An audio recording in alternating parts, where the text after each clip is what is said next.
Hello सांग माने good morning केमिति अछंती आशा करछि समस्ते बहुत भलरे थिबे। आपण समस्तंकु मो तरफरु जय गुरु ठाकुरन डाकुछि आपण भलरे रुहंतु सुस्थरे रुहंतु आपणकर पूरा दिनटी मंगलमय हो आ भलरे भलरे कटि जाओ। तो मु भी भलरे अछि सबदिन भलिया हेइ आ गुटे सुंदर सकाळ आरंभ आ ए सुंदर सकाळ आ गुटे फ्रेश आ नुआ ब्लॉग को मो पुष्प आपण समस्तंकु स्वागत करछि। तो सबुदिन भाया आज सेरकम सकाळ टाइम आज आज भिडियो करना केवल देखिए खाली रोसे रोसे रोसे आउ रोसे खाली केवल एतिक जा कहीं तो समय होता बर्तमान 8:30 पाखापाखि समय होता मुझे गाधुआ पधुआ करके पलि आसी रोसे करने गैस घरे आसी पहुँची आउटू मु कुआड़े भी जाइना कहीं आज थी मोपाई कि स्पेशल जो कि मु नागी कम तो गाधेवा पूर्वर मुझे रेडी करके जाइनी जेरकम गला काली राति डाली बतुरे डाली की बाटिकी रखिदेकी मुझे गाधेवाई कहीं लाइन कथा कहूनी के पलैज कौन कर रखिदेकी जाइए गाधुआ पधुआ करके मु पलि आसी ठाकुर पूजा करके आसला बेलू मुझे देखला बेलू मत लेट है कहीं स्पेशल तो निश्चय जानीपर से किसी ना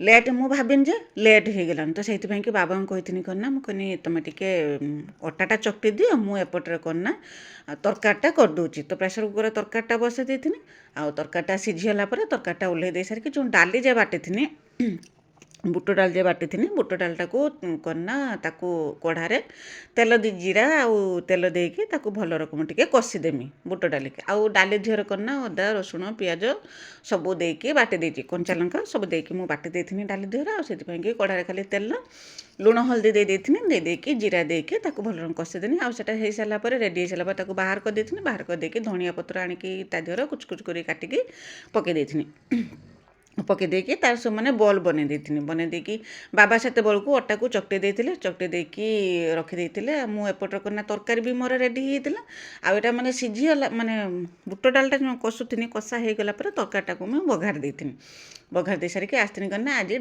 डाली परोटा बनैमी बुट डालीर परोटा बनैमी तो से कि बाबा आसिकी पहुँचले गैस पाखर बाबा सेपटे परोटा बनैबे मु एपटे बेलिकी देमी परोटा तो अटा को गुड़ा कर देकी जेरकम मंडा पिठा ढेर जेरकम पूरा भर्ती करते से रकम पूरा देकी ताको करना गुली करके बेली देती जेरकम आलू परोटा बनाते सेरकम आज बुट डाल परोटा बनई तो बाबा गलन पर रागुले ये कि बुट मुग जो सका जो रात तो सब पान पड़े सका बाबा खाते आ खाए आज मत खायापाई आ समय होता मुझे खाली 2टा 4टा बुट खाई तापर भी मो पाटी खराब जुगुरु मुझे खाई पारूना तो से कि बुट मुग रही बाबा ताको देते गलन को खायापाई किंतु से करना खाया बदल पलैला बाहर को फिंगापी कि बाबा जाकि देखिकी डाकिकी दिन आसते कहते तू आज सबू ताकू खाइबू तापर जे कथा मुझे कहते तो भल जिनस तू खाईदौनु केते बाध्य कलार से बुट मुग खाइला से बिल्कुल भी बुट मुग खाइबनी ताकू रंधा हेने खाइब पचे सीझीगने किंतु कंचा बुट मुग बिल्कुल से खाएनी तो देख पारे एपटे करना मुझे परोटा बेलिकी दौनी बाबा एपटे करना परोटा सब बनाऊे कढ़ारे बनाऊे ये कहीं कढ़ाटा तेल हम तेल हो सारापर से कड़े करना आउ जहाँ रोसे करा कथा से कढ़ारे ही सब करदेमी से कि प्रायतः मु परोटा जी सब करना कढ़ारे ही करे आउ ना तावा कने ना तावाटा तेल हम पुणी तापर तावा धोईकी आण पुणी तापर रुटी कर तो से मु कड़े ही बनई तो स्पेशल ये कि मुझे कहूँ आज आम घर को 2 जन आसुँच जो सी आमपाई कि कौन से तो मुझे भाषा भी वर्णना करें सी आमपाई कि करना ठाकुर सामान लोक से जो कि आज आम मिकिली जी माने एत बड़टे होती आत सुस्थ अच्छी भलरे अच्छी पाठशाठ पढ़ुची जहाँ भी कर केवल तांकरी मान से 2 जन कि कहीं से 2 जन नथिने आम मिकिली एत बड़ ऑपरेशन करके भल करके दिनिकी आसी पार न आम जीवन तांकर जागा कौटी सेटा मु भाषा भी कहीपरिनी बहुत उपकार तांकर आम उपर अच्छे जेटा कि ऋण माने जीवन सारा आम सुझी पारानी से कि कौन कर जिते आसने श्रद्धार आज मु घर को निमंत्रण करथिनी जे आसिकी आम घरे आज टिके खाई देकी जीवापाई कि कौन से जी आम पाई कर बदल एसबू किसी भी नुहे आम कि भी करना कहीं से एत दूर थी भी मिकिली कथा शुणिकी आमको खबर देते आम जाकि माने तांकरी पाख रही साहाय्य जाकि छुआ को भल करके दिनिकी आसले जे माने जीवन सारा आम पाखे ऋणी होगी रहीचे ତ ସେଇଥିପାଇଁକି ଯେହେତୁ ସେ ଘରକୁ ଆସିଛନ୍ତି ଏବେ ଗାଁକୁ ଆସିଛନ୍ତି ସିଏ ଆଉ ଆମ ଘର ପାଖକୁ ଆସିଛନ୍ତି ଆଉ ମୁଁ ତାଙ୍କୁ କନା ଡାକିଥିନି ସେ ଆସିକି ପହଞ୍ଚିଗଲେ ସେ ସମ୍ପର୍କରେ ତ ଭଉଣୀ ଭିଣେଇ ହୁଅନ୍ତି ସେ ମୋର କାହିଁକିନା ମୋର ଯେଉଁ ଯାର ବଡ଼ ଭଉଣୀ ଆଉ ବଡ଼ ଭିଣେଇ କିଏ ଦୁଇ ଜଣ ସେମାନେ କନା ଓଡ଼ିଶା ବାହାରେ ରହନ୍ତି ଯେଉଁଥିପାଇଁ କି ସେ ଗାଁକୁ ଆସିଥିଲେ ଆଉ ତାଙ୍କ ଭଉଣୀ ଘରକୁ ଯେହେତୁ ବୁଲିବା ପାଇଁକି ଆସିଥିଲେ ମୁଁ ତାଙ୍କୁ ଡାକିଥିନି ଆଜି ଖାଇବା ପାଇଁକି ଥିଲେ ସେ ଥିଲେ ଆମ ପାଇଁକି ଆଜି ପୁରା ସ୍ପେଶାଲ୍ ମାନେ ଏତେ ସ୍ପେଶାଲ୍ ଯେ ସେଇଟା ମାନେ ତାଙ୍କ ପାଦ ପଡ଼ିନି ଯାକ ମୁଁ ନାଗେ ଭଗବାନଙ୍କ ପାଦ ଆମ ଘରେ ଆଜି ପଡ଼ିଲା ବୋଲିକି ତ ଆସିକି ଯେତେବେଳେ ସେ ଭଉଣୀ ଭିଣେଇ ଦୁଇ ଜଣ ଆସିକି ପହଞ୍ଚିଗଲେ ମୁଁ କହିଥିଲି ତମେ ବସ ମୁଁ ଆଗେ ତମର ଟିକେ ଭିଡ଼ିଓ କରିନିଏ କାହିଁକି ଫଟୋ ଉଠାଉଛ ମୁଁ ନା ଭିଡ଼ିଓ ଟିକେ କରିନିଏ ସେ ଜାଣିଛନ୍ତି ମୁଁ ଭିଡ଼ିଓ ବନାଉଛି ବୋଲିକି ତ ଆସିଲେନି ତ ସେ 4-5 ଦିନ ହେବ ଆସିଲେନି କିନ୍ତୁ କାମ ବ୍ୟସ୍ତତା ଯୋଗୁଁ ଆମର ସେ ଯେଉଁ ଟ୍ୟୁବଲ୍ ପାଖର କାମ ଥିଲା ସେପଟେ ଢଳେଇ ହେଉଥିଲା ସେଇଥିପାଇଁ କି କଥାବାର୍ତ୍ତା ହେଲେ କିନ୍ତୁ ତାଙ୍କ ପାଇଁକି ସମୟ ବି ବାହାର କରିପାରୁଥିଲେନି ଏତେ ବ୍ୟସ୍ତ ରହିଥିଲେ ତ ଆସିକି ପହଞ୍ଚିଲା ପରେ ମୁଁ ସେପଟେ କରିନା ତାଙ୍କ ପାଇଁକି ଖାଇବା ପୁରା ରେଡ଼ି କରିକି ରଖିଥିଲି କେତେବେଳେ ସେ ଆସିକି ପହଞ୍ଚିବେ ଆଉ ଖିଆପିଆ ଆରମ୍ଭ ହେବ ତାପରେ ତାଙ୍କ ପାଇଁକି କରିଥିଲି କାରଣ ଡାଲି ପରଟା ଆଉ ଘାଣ୍ଟ କରିଥିଲି ବୁଟ ଡାଲିର ପରଟା ଘାଣ୍ଟ କରିଥିଲି ସକାଳ ଜଳଖିଆର ଖାଇବା ପାଇଁକି ତାଙ୍କୁ ଦେଇଥିଲି ଆଉ ସେମାନେ ଖାଇଥିଲେ ଆଉ ମୁଁ ସେପଟରେ କରିନା ତାଙ୍କ ପାଇଁକି ରୋଷେଇର ଲାଗି ଯାଇଥିଲି ଆଉ କଥାବାର୍ତ୍ତା ଭିତରେ କେତେବେଳେ ସମୟ କଟିଗଲା ଆଉ ରୋଷେଇବାସ କେତେ ଶୀଘ୍ର ସରିଗଲା ସେଟା ମୁଁ ବି ଜାଣିପାରିଥିଲିନି ଆଉ ମାନେ ସାଙ୍ଗେ ସାଙ୍ଗେ ସେଇଠି ବସିକି ଦିଦିଙ୍କ ସାଙ୍ଗରେ ମୁଁ କଥା ହେଉଥିଲି ମୁଁ ଆଜି ଚୁଲି ପାଖକୁ ଯାଇନାହିଁ କି କୁଆଡ଼େ ଯାଇନାହିଁ କାହିଁକିନା ସେମାନେ ଯେହେତୁ ଆସିଛନ୍ତି ତାଙ୍କୁ ବି ସମୟ ଦେଇତେ ପଡ଼ିବ ଆମ ଘରେ ତ ଆଉ ସେମିତି କେହି ନାହାନ୍ତି ଯେ ମୁଁ ଏପଟେ ରୋଷେଇବାସ କନେ ସେପଟରେ ସେମାନେ ତାଙ୍କ ସାଙ୍ଗରେ କଥା ହେବେ କି ସମୟ କାଟିବେ କାହା ପାଖରେ କେହି ତ ନାହାନ୍ତି କହିବାକୁ ଗଲେ ବାବା ମୁଁ ଦୁଇ ଜଣ ଆମେ ଘର ପାଖର ତ ଗେଲନ ପଡ଼ୁଥିଲା ସେପଟେ ମିକିଲ ତ ସ୍କୁଲ ଯାଇଥିଲା ଆଉ ତ କେହି ନାହାନ୍ତି ଆମ ଘରେ ସେଥିପାଇଁକି ଦିଦିଙ୍କ ସାଙ୍ଗରେ ମୁଁ ଏପଟେ କଥା ହେଉଥିଲି ଆଉ ବାବା କନା ସେପଟେ ଭାଇଙ୍କ ସାଙ୍ଗରେ କଥା ହେଉଥିଲେ ଆଉ କଥାବାର୍ତ୍ତା ଭିତରେ ରୋଷେଇବାସ ଆମର ସାଙ୍ଗେ ସାଙ୍ଗେ ସରିଯାଇଥିଲା ରୋଷେଇ ତ ମାନେ ଭାବିଥିଲି ତ ବହୁତ କିଛି କରିବା ପାଇଁକି କିନ୍ତୁ ତାରି ଭିତରେ ଯେତିକି ମୋ ଦେଇ ସମ୍ଭବ ହେଲା ମୁଁ ସେତିକି ବନେଇଛି ବେଶୀ କିଛି ବି ତାଙ୍କ ପାଇଁକି ବନେଇ ପାରିଥିଲିନି ସେ ବି କହୁଥିଲେ କ'ଣ ପାଇଁ ଆମ ପାଇଁ କେତେ ବନଉଛ ଆଉ କିଛି କରିବା ଆବଶ୍ୟକ ନାହିଁ ଅଳ୍ପ ସ୍ୱଳ୍ପ ହେଲେ ଆମେ ଖାଇଦେବା କିନ୍ତୁ ମୋ ମନ ବୁଝୁଥିଲାନି ମୁଁ ଚାହୁଁଥିଲି କେରକମ ମାନେ ଭଲରୁ ଭଲ ସ୍ପେଶାଲ୍ କିଛି ତାଙ୍କ ପାଇଁକି ବନେଇମି ଆଉ ଖାଇବାକୁ ଦେମି ବୋଲିକି ଆଉ ମୋ ପାଖରେ ଯେତିକି ସମ୍ଭବ ହେଇଥିଲା ମୁଁ ତାଙ୍କ ପାଇଁକି ବନେଇଥିଲି ତ ଡାଲିଟେ ବନେଇଥିଲି ତା ସାଙ୍ଗରେ କନା ସକାଳେ ତ ଘାଣ୍ଟ କରିଥିଲି ବନ୍ଧାକୋବିର ଘାଣ୍ଟଟେ କରିଥିଲି ସକାଳେ ଆଉ ସେ ତରକାରୀ ବି ଥିଲା ଆଉ କନା କଦଳୀର ଚିଲି କଞ୍ଚା କଦଳୀ ମୋ ପାଖରେ ଥିଲା ଯାହା ମୋ ପାଖରେ ଥିଲା ସେଇଥିରେ ମୁଁ ବନେଇ ଦେଇଥିଲି ଯେଉଁଟାକି ଭଲ ଲାଗିବ ଖାଇବା ପାଇଁକି ସେଇଥିରେ ହିଁ ମୁଁ ବନେଇ ଦେଇଥିଲି କଦଳୀର ଚିଲି ବନେଇଥିଲି ତାପରେ କନା ଚିପ୍ସ ବନେଇଥିଲି କଲରାର ଆଳୁ ଆଉ କନା ଗାଜର ସବୁ ତାକୁ ତାର ଗୋଟେ ଚିପ୍ସ ଛାଣିଥିଲି ଆଉ କ'ଣ କରିଥିଲି ଭିଡ଼ିଓ ଦେଖିନେ ଜଣାପଡ଼ିବ ମୁଁ ଆଉ ସାଙ୍ଗେ ସାଙ୍ଗେ ମୁଁ ଆଉ କହିପାରୁନି ଡାଲି ବରା ବି ବନେଇଥିଲି ଏଇ ରକମ ଛୋଟ ଛୋଟ କରିକି କିଛି ଟିକେ ବନେଇ ଦେଇଥିଲି ତାଙ୍କ ପାଇଁକି ଖାଇବା ପାଇଁକି ସେପଟେ ଦିଦି କଥା ହେଲେ ଦିଦିଙ୍କ ସାଙ୍ଗରେ ମୁଁ କଥା ହେଉଥିଲି କଥା ହଁ କେତେବେଳେ ରୋଷେଇ ସରିଗଲା ବିଶ୍ୱାସ କରିବେନି ଯେତେବେଳେ ମୋର ରୋଷେଇ ସରିଲା ବେଳକୁ 1-1:30 ସମୟ ହେଇଯାଉଥିଲା ଆଜି କିନ୍ତୁ 12:30 ସୁଦ୍ଧା ମୋର ସବୁ ପୁରା କମ୍ପ୍ଲିଟ୍ ହେଇଯାଇଥିଲା ରୋଷେଇବାସ ସବୁ ମୋର ସରିଯାଇଥିଲା ସକାଳ ଖାଇବା ଦ୍ୱିପହର ଖାଇବା ବାସନକୁସନ ଧୁଆଧୁଇ ସବୁ କାମ ମୋର କମ୍ପ୍ଲିଟ୍ ହେଇଯାଇଥିଲା କିଛି ବି ଅସୁବିଧା ହେଇଥିଲାନି କହନ୍ତି ନା ଯେରକମ ଠାକୁରଙ୍କର ଆଶୀର୍ବାଦ ମନ ପୁରା ଏତେ ଚଞ୍ଚଳ ଥିଲା ଯେ କାହିଁକିନା କାହାକୁ ଜଣଙ୍କୁ ନିମନ୍ତ୍ରଣ କରିଛନ୍ତି ମାନେ ଘରକୁ କେରଙ୍କ ତାଙ୍କୁ ଭଲରେ ଭଲରେ ବିଦା କରିବା ସେଇଥିପାଇଁକି ମାନେ ଟାଇମ୍ ସମୟ ପୂର୍ବରୁ ହିଁ ସବୁ କିଛି ରେଡ଼ି ହେଇଯାଇଥିଲା ମାନେ ମୋତେ ଭାରି ଖୁସି ଲାଗୁଥିଲା ତ ଯାହା ହଉ ସେପଟେ କଥାବାର୍ତ୍ତା ବି ହେଉଥିଲି ଦିଦିଙ୍କ ସାଙ୍ଗରେ ଏପଟେ ରୋଷେଇବାସ ବି କରୁଥିଲି ମୁଁ କହୁଥିଲି ଆଜି ଭିଡ଼ିଓରେ କିଛି ସେରକମ କାମ ଦାମ ନାହିଁ କେବଳ ରୋଷେଇବାସ ଖିଆପିଆ ବାସ୍ ଏତିକି ହିଁ ଭିଡ଼ିଓ ଥିଲା ତାପରେ ସେ ଦିଦି ଭାଇଙ୍କି ବି ଲେଟ୍ ହେଇଯାଉଥିଲା କାହିଁକିନା ଆଜି ସେମାନେ ଫେରିଯିବେ ତାଙ୍କ ଘରକୁ ଫେରିଯିବେ ଅଲରେଡ଼ି 4-5 ଦିନ ହେଲା ସେ ଆସିଲେନି ଆଜି ତାଙ୍କ ଘରକୁ ସେ ଫେରିଯିବେ ସେମାନେ ବି ଖିଆପିଆ କରିକି ଟିକେ ସମୟ ରେଷ୍ଟ ନେବେ ରେଷ୍ଟ ନେଇକି କାହିଁକିନା ରାତିରେ ତାଙ୍କର ଟ୍ରେନ୍ ଅଛି ତ ଟିକେ ସମୟ ରେଷ୍ଟ ନେବେ ରେଷ୍ଟ ନେଇକି ସେ କନା ବାହାରିବେ ତ ସେଇଥିପାଇଁକି ମୁଁ ଏପଟେ ବି ବ୍ୟସ୍ତ ଥିଲି କେତେ ଶୀଘ୍ର ରୋଷେଇବାସ ସରେଇକି ତାଙ୍କୁ ଖାଇବାକୁ ଦେମି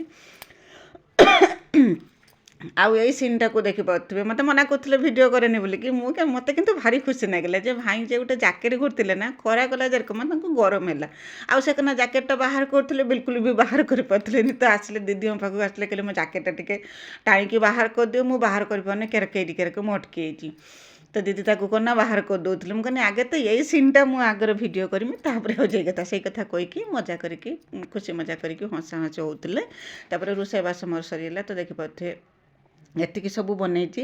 ମୋତେ ବି ଲାଗୁଥିଲା ମୁଁ ଆହୁରି ବି କିଛି ବନେଇଥାନ୍ତି ତାଙ୍କ ପାଇଁକି, ଯେରକମ ତାଙ୍କୁ ପସନ୍ଦ ଆସିବ ଖାଇବା ପାଇଁକି, ଯେରକମ ଭଲ ଲାଗିବ।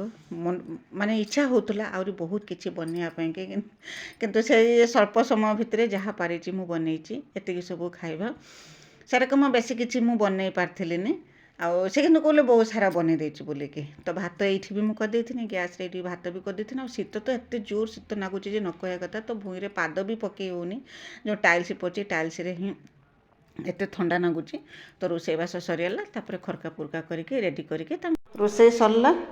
ସକାଳୁ ଠୁଙ୍ଗଲା ଲାଗିଛି ରୋଷେଇର। ଏଇଟା ତ ଡାଲି, ଆଉ ଏଇଟା ସକାଳେ ଯେଉଁ ବନେଇଥିଲି ଘାଣ୍ଟ ତରକାରୀ, ତାପରେ ଏଇଟା କଦଳୀ ଚିଲ୍ଲି, ଏଇଟା ଡାଲି ବରା, ବୁଟ ଡାଲିର କଟଲେଟ୍ ବି କହିପାରିବେ, ବରା ବି କହିପାରିବେ। ଏଇଟା ପନିର ତରକାରୀ, ଏଇଟା ଚିପ୍ସ, କଲରା ଆଉ ଗାଜର ଆଳୁର ଚିପ୍ସ, ଆଉ ଏଇଟା ଧନିଆ ପତ୍ରର ଚଟଣି। ସେତିକି ବନେଇଛି। ଆଉ ଏଠି ତ ଭାତ ରାନ୍ଧିକି ରଖିଛି। ଆଉ ଚାଲନ୍ତୁ ଯିବା, ଆସିଛନ୍ତି ଯେଉଁ ବନ୍ଧୁ ଆସିଛନ୍ତି ତାଙ୍କୁ ଖାଇବାକୁ ଦେବା।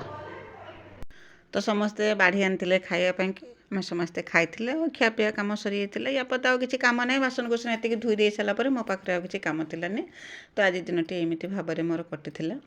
ତ ଆଶା କରୁଛି ମୋ ଭିଡ଼ିଓଟି ଆପଣଙ୍କୁ ପସନ୍ଦ ଆସିଥିବ। ଯଦି ପସନ୍ଦ ଆସିଥିବ ଚ୍ୟାନେଲକୁ ସବସ୍କ୍ରାଇବ୍ କରିକି ଭିଡ଼ିଓକୁ ଲାଇକ୍ ଟିକେ କରିଦେବେ। ଆଉ ଛୋଟ ସ୍ନେହ ଭରା କମେଣ୍ଟଟେ ମୋ ପାଇଁ ଲେଖିଦେବେ ଯେ ମୋ ଭିଡ଼ିଓ ଆପଣଙ୍କୁ କେମିତି ଲାଗୁଛି ବୋଲିକି। ଆଉ କେହି ଯଦି ନୂଆ କରିକି ମୋ ଭିଡ଼ିଓ ଦେଖୁଛନ୍ତି, ପ୍ରଥମେ ମୋ ଚ୍ୟାନେଲକୁ ସବସ୍କ୍ରାଇବ୍ କରିଦିଅନ୍ତୁ, ଯାହାଦ୍ୱାରା କି ମୁଁ ଯେତେବେଳେ ବି ଭିଡ଼ିଓ ଛାଡ଼ିବି ସର୍ବପ୍ରଥମେ ଆପଣ ହିଁ ମୋ ଭିଡ଼ିଓକୁ ଦେଖିପାରିବେ।